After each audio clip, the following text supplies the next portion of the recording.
इस खबर में मैं हूं आपके साथ हेमंत कुमार। अगले 20 मिनट में आपको हम 20 अहम खबरों से रूबरू करवाने वाले हैं। तो चलिए शुरू करते हैं 20 मिनट में 20 खबरों का सिलसिला। ये तैयारी आतंक को मुंहतोड़ जवाब देने की है, अमन के दुश्मनों को चारों खाने चित करने की है। तस्वीरें मेघालय के उमरोई की है, जहां भारत कजाकिस्तान की संयुक्त सैन्य अभ्यास काजिंद 22 अपने आखिरी चरण में है। यहाँ सैन्य अभ्यास भारत और चीन के बीच अरुणाचल सीमा पर तनाव के बीच ही पूर्वोत्तर में शुरू हुआ था, जो 28 दिसंबर को समाप्त हो जाएगा। आपको बताते चले, दोनों देशों के बीच साल 2016 में वार्षिक प्रशिक्षण अभ्यास की शुरुआत हुई थी। तब इसे प्रबल दोस्तिक नाम दिया गया था। साल 2018 में इसका नाम बदलकर काजिंद कर दिया गया। इस सैन्य अभ्यास में कजाकिस्तान की सेना के दक्षिणी क्षेत्र कमान के सैनिक और भारतीय सेना के 11 गोरखा राइफल्स के सैनिक भाग ले रहे हैं। संयुक्त अभ्यास का मकसद आतंकवाद के संभावित खतरों को बेअसर करना, प्लानिंग और ऑपरेशन को पूरा करना, हथियारों की जानकारी साझा करने के साथ साथ शूटिंग और counter insurgency, counter terrorism operations में अनुभव साझा करना है।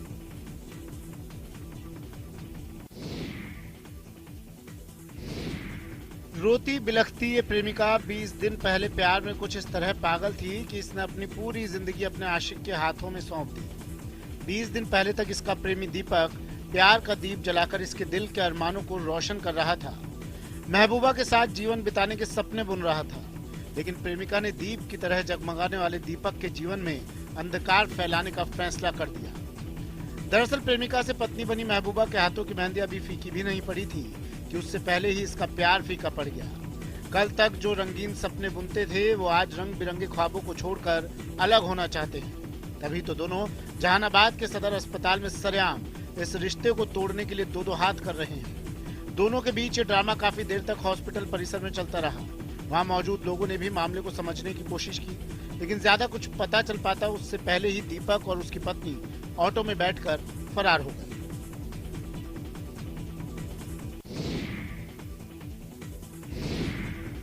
कोटा के आरटीयू में पास करने के एवज में छात्राओं से असमत की डिमांड करने वाले डर्टी प्रोफेसर से जब्त किए गए मोबाइल ने जब उसके राज उगलने शुरू किए तो पुलिस भी हैरान रह गई। पुलिस जांच में सामने आया कि क्लास में छात्राओं को घूर घूर कर देखना और बैड टच करना डर्टी प्रोफेसर गिरीश परमार की आदत में शुमार था। पुलिस रिमांड पर चल रहे प्रोफेसर के खिलाफ अब कई और मामले दर्ज हो रहे हैं। पिछले एक दशक में प्रोफेसर ने कई छात्राओं से असमत की डिमांड कर गुरु और शिष्य के रिश्ते को कलंकित कर यूनिवर्सिटी को दागदार किया। सिटी पुलिस अधीक्षक केसर सिंह शेखावत के मुताबिक डर्टी प्रोफेसर गिरीश परमार का विवादों से पुराना नाता रहा है। गंदी सोच और मानसिक विकृति वाले इस प्रोफेसर की काली करतूतों से ज्यादातर स्टूडेंट्स परेशान थे। आरोपी प्रोफेसर ने अय्याशी के लिए शिक्षा के इस मंदिर को मौज मस्ती का अड्डा बना रखा था। वो न केवल अपने चहेते स्टूडेंट से पेपर बनवाता था, बल्कि उत्तर पुस्तिकाओं की जांच भी अपने ही चहेते स्टूडेंट से करवाता था। इतना ही नहीं, अपनी इच्छा अनुसार छात्र और छात्राओं को पास या फेल भी कर दिया करता था। उदयपुर में 3 दिन पहले सेकंड ग्रेड वरिष्ठ शिक्षक भर्ती परीक्षा में लगातार खुलासे हो रहे हैं। इस गिरोह का भांडाफोड़ करने के लिए पुलिस को भी काफी मशक्कत करनी पड़ी।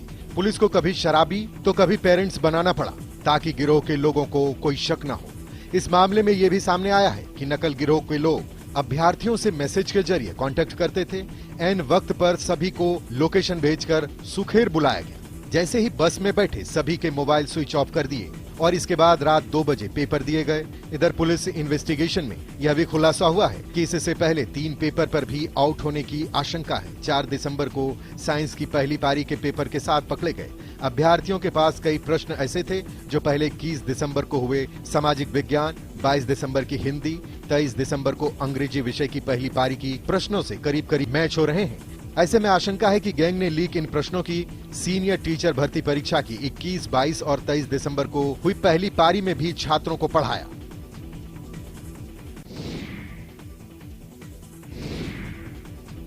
पेपर लीक के खिलाफ न सिर्फ अभ्यर्थियों बल्कि आमजन में भी आक्रोश है। आरपीएससी के खिलाफ लामबंद लोग अब सड़कों पर हैं। प्रदेश में अलग अलग जगहों पर विरोध प्रदर्शन उग्र होता जा रहा है, क्योंकि 20 दिसंबर से लगातार जालोर से उदयपुर बस जा रही थी। ऐसे में सभी पेपर आउट होने की संभावनाओं के चलते अब आक्रोश बढ़ता ही जा रहा है।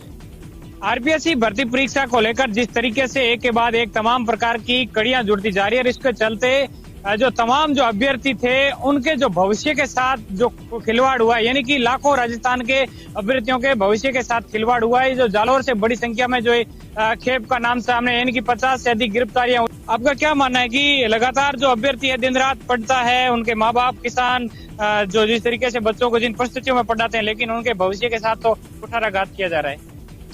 बिल्कुल एक तरीके से मानवीय संवेदनाएं पूरी की पूरी खत्म हो चुकी है। और ऐसा कहा जाता है जब रक्षक ही भक्षक बन जाता तो उसका क्या उपाय है। बिल्ली को जब दूध के रखवाले का काम दिया जाता, ठीक वैसा ही काम अभी राजस्थान में हो रहा है। जहां इम्तिहान के पेपर लीक होने लगे वहां परीक्षा तमाशा बनकर रह जाती है। वैसा मायाजाल जिसे चंद लोग ही अंजाम देते हैं और अधिकांश लोग तमाशा देख खुद को ठगा हुआ महसूस करते रह जाते हैं। तस्वीरें दौसा के रामकरण जोशी स्कूल की हैं। यहाँ सेकंड ग्रेड शिक्षक भर्ती परीक्षा के आखिरी दिन खासी चहल पहल होनी थी। वहाँ सन्नाटा पसरा था। यहाँ 3 में से एक भी अभ्यर्थी परीक्षा देने नहीं पहुँचा। सेकंड ग्रेड शिक्षक भर्ती परीक्षा का आज अंतिम दिन है और आज पंजाबी साहित्य की परीक्षा का प्रदेश भर में आयोजन किया जा रहा है। दौसा के भी रामकरण जोशी स्कूल परीक्षा केंद्र बनाया गया था। केवल एक परीक्षा केंद्र बनाया गया था, जिसमें 3 जो परीक्षार्थी वो पंजीकृत हैं, लेकिन 9 बच चुके हैं। एक भी परीक्षार्थी यहाँ पर एग्जाम देने के लिए नहीं आया है। आज पंजाबी साहित्य का पेपर है और यहाँ पर 3 परीक्षार्थी रजिस्टर्ड थे और तीनों में से कोई भी उपस्थित नहीं हुआ है। और यहाँ पर पूरी तैयारी है परीक्षा संचालन की। कोरोना वायरस के नए वेरिएंट ने इस वक्त दुनिया भर में चिंता बढ़ा दी है। भारत में भी BF7 के 4 मरीज पाए गए थे, लेकिन वे अब स्वस्थ हो चुके हैं। ऐसे में केंद्र सरकार कोरोना को लेकर अलर्ट है। इसके साथ ही 27 दिसंबर को देश भर में कोरोना की तैयारियों को लेकर मॉक ड्रिल का आयोजन किया गया। केंद्रीय स्वास्थ्य मंत्री मनसुख मांडविया मॉक ड्रिल के लिए दिल्ली के सफदरजंग अस्पताल पहुंचे। मांडविया ने महामारी से निपटने के लिए तैयारी पर संतोष जताया। कोरोना के खतरे को देखते हुए जो मॉक ड्रिल है वो आज देश भर में हो रहा है और आज केंद्रीय स्वास्थ्य मंत्री खुद जो है सफदरजंग अस्पताल आए थे।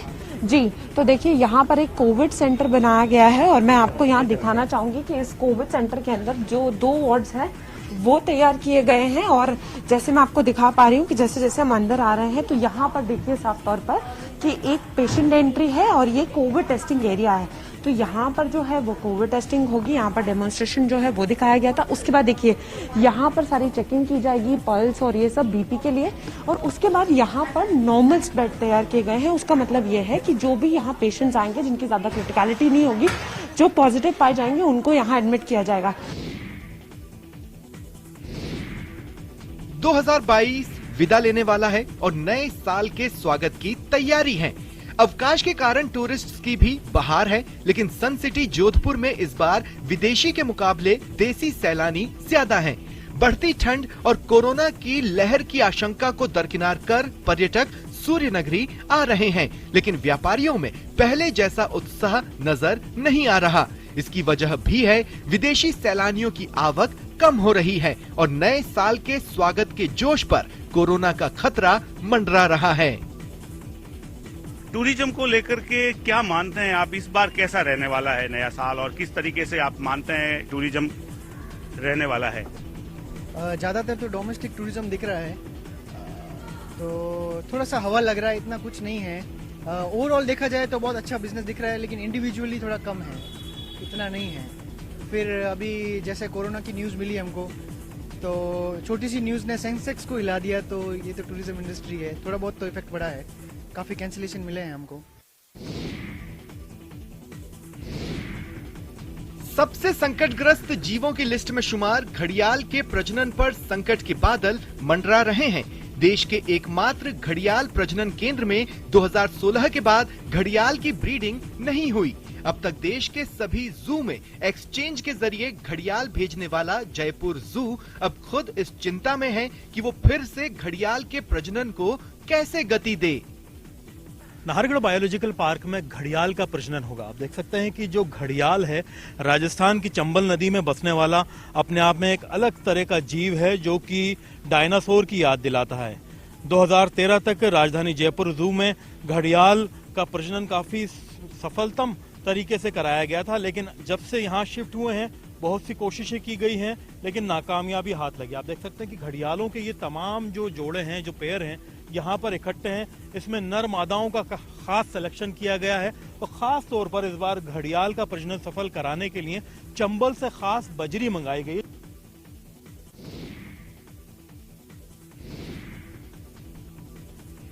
दिल थाम कर देखिए, अपलक निहारिए, क्योंकि आपकी पलक झुकने के पहले तेंदुआ अपना काम कर जाएगा। तस्वीरें असम के जोरहाट की हैं, जहां एक तेंदुआ रिहायशी इलाके में घुस आया, जिसके बाद इलाके में दहशत फैल गई।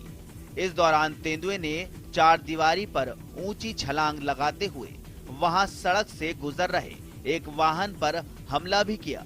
गनीमत रही कि गाड़ी का शीशा बंद था, वरना तेंदुआ गाड़ी के अंदर बैठे शख्स को भी नुकसान पहुंचा सकता था। अपना वार विफल होने के बाद तेंदुआ वहां से चला गया। तस्वीरों में आप देख सकते हैं तेंदुए ने कितनी ऊंची छलांग लगाई और सड़क पर मौजूद कार के शीशे तक जा पहुंचा।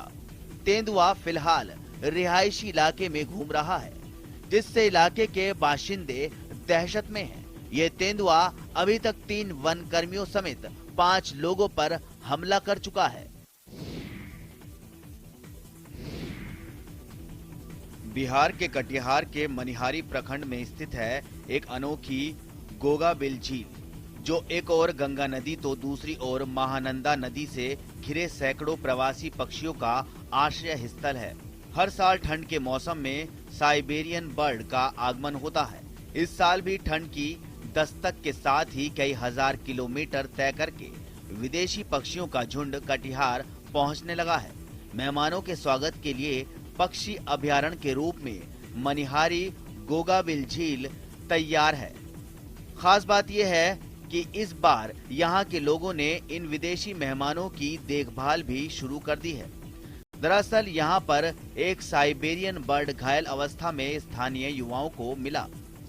स्थानीय युवाओं ने सामाजिक कार्यकर्ता के माध्यम से उसे वन विभाग तक पहुंचाया है, जिसके बाद बेजुबान का इलाज हो सका और विदेशी पक्षी की जान बच गई। इन युवाओं का नेक काम अब इस इलाके में चर्चा का विषय बना हुआ है। डॉल्फिन जितनी खूबसूरत होती है, उतनी ही इंसानों से फ्रेंडली भी। इंसानों और डॉल्फिन का रिश्ता बड़ा खास होता है। एक डॉल्फिन बिहार के बगहा में भी दिखाई दी है। जी हाँ, हर राह नदी में डॉल्फिन देखी गई है। ये नदी गंडक नदी की सहायक है। स्थानीय लोगों की माने तो डॉल्फिन पिछले 3 दिनों से मलपुरावा ब्रिज के पास दिखाई दे रही है। सुबह के समय इसे अठखेलियां करते हुए देखा जा सकता है। लोग इसकी अठखेलियों का भरपूर लुत्फ उठा रहे हैं। हालांकि ये जगह डॉल्फिन के लिए सुरक्षित नहीं है। वाल्मीकि नगर के बगहा रेंज के रेंजर सहित एक्सपर्ट और डॉल्फिन पर काम करने वाले लोगों को शामिल कर एक टीम बनाई गई, जो डॉल्फिन को रेस्क्यू कर गंडक नदी में छोड़ेगी। इस दुर्लभ मछली क्षेत्र में चर्चा का विषय बनी हुई है। डॉल्फिन दुनिया के सबसे पुराने जीवों में से एक है। कछुए, मगरमच्छ और शार्क की तरह डॉल्फिन व्हेल मछली की तरह स्तनधारी जलीय जीव है। ये पानी में 990 फीट गहराई तक जा सकती है और पानी से 20 फीट ऊपर तक उछल सकती है। नव वर्ष को लेकर उत्तराखंड के कार्बेट और राजाजी टाइगर रिजर्व में पेट्रोलिंग बढ़ा दी गई है। इसके अलावा हाथियों और डॉग स्क्वाड की भी मदद ली जा रही है। कर्मचारियों की छुट्टियां अगले आदेशों तक रद्द कर दी गई हैं। राजाजी टाइगर रिजर्व का जंगल आबादी क्षेत्र से सटा हुआ है। क्रिसमस और नए साल पर बड़ी संख्या में सैलानी राजाजी टाइगर रिजर्व में जंगल सफारी के लिए आते हैं। इसके अलावा राजाजी टाइगर रिजर्व के आसपास के रिजॉर्ट में भी पर्यटक ठहरते हैं। इसका फायदा कई बार वन्य जीव तस्कर भी उठा लेते हैं। वे पर्यटकों की आड़ में जंगल में घुसकर शिकार की घटनाओं को अंजाम देने की फिराक में रहते हैं।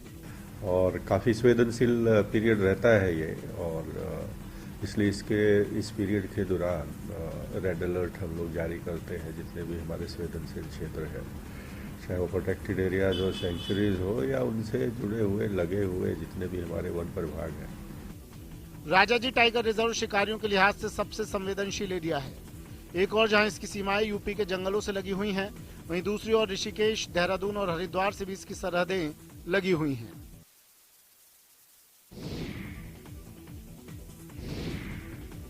आदमखोर बाघों के आगे तमाम संसाधन बौने साबित हो रहे हैं। तस्वीरें उत्तराखंड के रामनगर की है। कॉर्बेट से लगे मोहान, धनगढ़ी, पनौत के आसपास 15 जून से शुरू हुए बाघों के हमले अब भी जारी हैं। लोग दहशत के साए में सांस लेने को मजबूर हैं। इस इलाके में लगभग आधा दर्जन बाघ बताए जा रहे हैं, जो इंसानी मांस के शौकीन हो चुके हैं। अब तक बाघ 4 लोगों की जान ले चुके हैं, जबकि एक व्यक्ति गंभीर रूप से घायल है। लेकिन 6 महीनों से वन विभाग इन्हें पकड़ने में नाकाम साबित हो रहा है।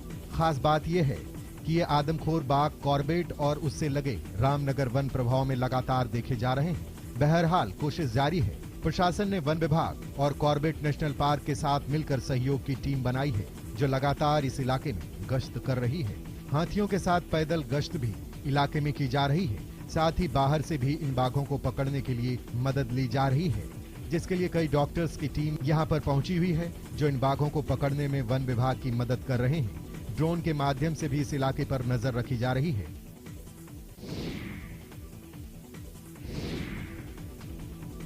ये वो मुल्क है जहां मृतकों को भी याद रखा जाता है, उन्हें श्रद्धांजलि अर्पित की जाती है। लोटे में दूध लेकर निकली मछुआरा समुदाय की महिलाएं अपने अपनों को श्रद्धांजलि देने निकली हैं। तस्वीरें तमिलनाडु के कुडलोर की है। इतिहास में 26 दिसंबर के नाम बेहद दुखद घटना दर्ज है। साल 2004 में इसी दिन इंडोनेशिया के उत्तरी भाग में स्थित ओसाहे के पास 8.9 तीव्रता का भूकंप आया था। इस भूकंप के बाद समुद्र के अंदर सुनामी उठी थी, जिसने भारत सहित कई देशों में भारी तबाही मचाई थी। थाईलैंड और दूसरे देशों में समुद्र किनारे बने होटलों और रिसोर्ट में बड़ी संख्या में ठहरे विदेशी पर्यटकों की इस समुद्री कहर ने जान ले ली थी। साल 2004 में आई सुनामी की बरसी के मौके पर तमिलनाडु के विभिन्न जिले में बड़ी संख्या में लोग जुटे और मृतकों को श्रद्धांजलि अर्पित की। चेन्नई से कन्याकुमारी तक तट रेखा के किनारे रहने वाले लोगों ने समुद्र तट पर एक मौन जुलूस निकाला और समुद्र में दूध डालकर फूल पत्तियां छिड़क कर अपने परिजनों को अश्रुपूर्ण श्रद्धांजलि दी।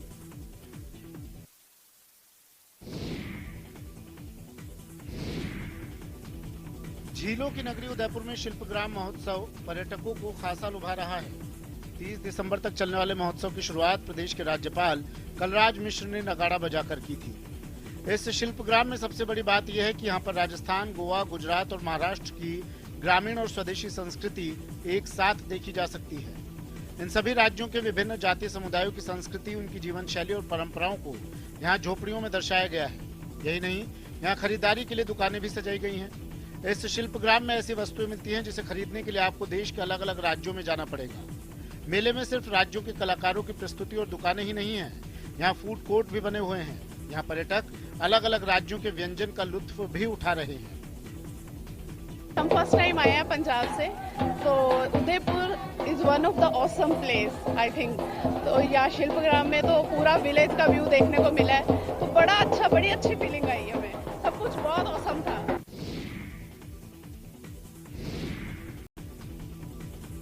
स्वर्ण नगरी जैसलमेर आने वाले पर्यटकों को अब एडवेंचर का एक नया और अनूठा अनुभव मिलेगा। सैलानी अब आसमान से जैसलमेर के नैसर्गिक सौंदर्य को निहार सकेंगे।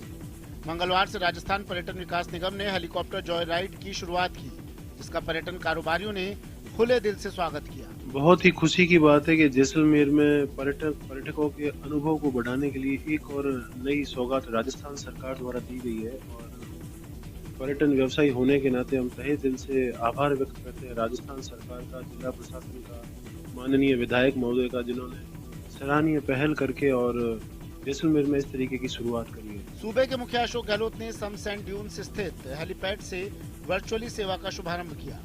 मिली जानकारी के मुताबिक हेलीकॉप्टर 8 मिनट में सैलानियों को आसमान की सैर करवाएगा। इसका किराया 7,000 रुपए होगा।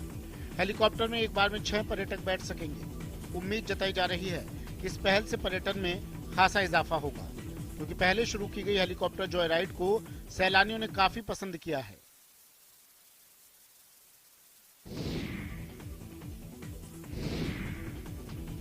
जहां तक नजर वहां तक सफेद चादर। तस्वीरें हिमाचल के जनजातीय जिला लाहौल स्पीति की है, जहां की ऊंची पहाड़ियों पर बर्फबारी शुरू हो गई है। यहां देश और दुनिया की पसंदीदा सैरगाह रोहतांग दर्रा सहित अटल टनल के दोनों छोर पर बर्फबारी हो रही है। बर्फबारी शुरू होते ही लाहौल स्पीति प्रशासन और पुलिस ने घाटी पहुंचे पर्यटक वाहनों को मनाली की ओर भेजना शुरू कर दिया। मिली जानकारी के अनुसार सोमवार को भी अटल टनल रोहतांग से होकर लाहौल घाटी में 5000 से अधिक वाहन पहुंचे, जिन्हें पुलिस और प्रशासन ने मनाली की ओर निकालने की कवायद शुरू कर दी। इसके चलते मार्ग में कई जगह जाम की स्थिति भी उत्पन्न हो गई। आपको बताते चलें कि मौसम विभाग ने 25 और 26 दिसंबर को ऊंचाई वाले क्षेत्रों में बर्फबारी की चेतावनी जारी की थी। 25 दिसंबर को बर्फबारी नहीं हो पाई, लेकिन 26 दिसंबर को कुल्लू और लाहौल की ऊंची पहाड़ियों पर बर्फबारी शुरू हो गई। इसके साथ ही ठंड का प्रकोप भी लगातार बढ़ना शुरू हो गया।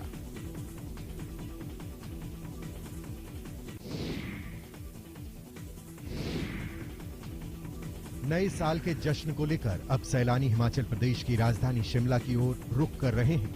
विंटर सीजन में इस बार पर्यटकों के आने से कारोबारियों ने भी राहत की सांस ली है और पर्यटन कारोबार से जुड़े लोगों को नए साल में और अधिक सैलानियों की आने की उम्मीद है। मिली जानकारी के मुताबिक शिमला के होटल नववर्ष के लिए 30 दिसंबर से 2 जनवरी के लिए एडवांस में बुक हो चुके हैं। हालांकि शहर के आसपास के होटलों और होम स्टे में भी कमरे खाली हैं, जहां सैलानी ठहर सकते हैं। वहीं क्रिसमस पर भारी संख्या में सैलानियों के शिमला पहुंचने से पर्यटन कारोबार को संजीवनी मिली। 1 साल बाद रिकॉर्ड सैलानियों की आवाजाही से पर्यटन कारोबारी खासे उत्साहित है। 31 दिसंबर भी वीकेंड पर आ रहा है, जिसके चलते नववर्ष मनाने के लिए भारी संख्या में सैलानी शिमला पहुंचने वाले हैं, इसलिए होटल पैक रहेंगे। कोरोना महामारी के बाद प्रदेश में एक बार फिर सैलानियों की आमद जबरदस्त तरीके से बढ़ी है। उम्मीद की जा रही है कि इस बार पिछले 2 सालों की भरपाई हो जाएगी।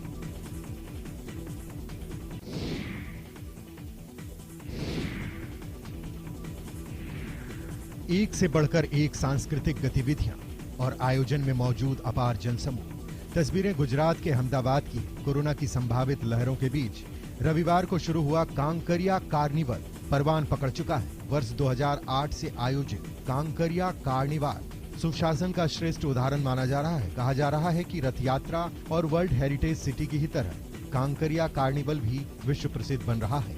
आपको बताते चलें कि कांकरिया कार्निवल 1 सप्ताह तक चलने वाला उत्सव है, जो दिसंबर के अंतिम सप्ताह में आयोजित किया जाता है। कार्निवाल के दौरान कई सांस्कृतिक, कला और सामाजिक गतिविधियों का आयोजन किया जाता है। उत्सव का आनंद लेने के लिए दूर दूर से लोग अहमदाबाद पहुंचते हैं। 31 दिसंबर तक चलने वाले कांकरिया कार्निवल में लगभग 20 से 25 लाख लोगों के भाग लेने की संभावना है। भारी भीड़ को ध्यान में रखकर लगभग 4.5 करोड़ के खर्च से कार्निवल का आयोजन किया जा रहा है। कोरोना की वजह से 2 वर्ष तक कांकरिया कार्निवल आयोजित नहीं हो सका। माना जा रहा है कि इस अंतराल के कारण रिकॉर्ड संख्या में लोग आयोजन में उमड़ सकते हैं। चलिए आगे बढ़ेंगे।